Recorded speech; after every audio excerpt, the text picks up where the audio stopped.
উম, এগুলো হচ্ছে China three কমলা আর cutting আর কি। কাটিং না করে দিলে গাছের ভিতরে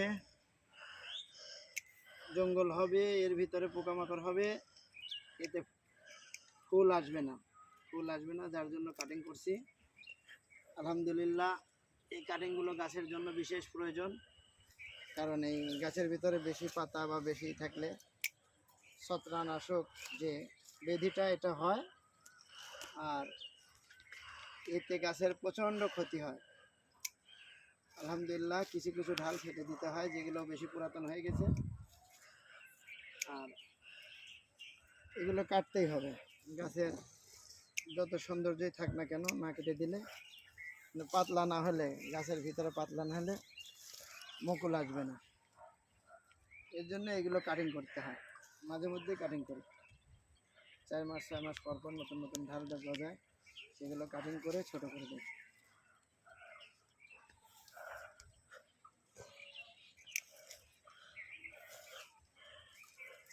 কাট্টু কাট্টু কাট্টু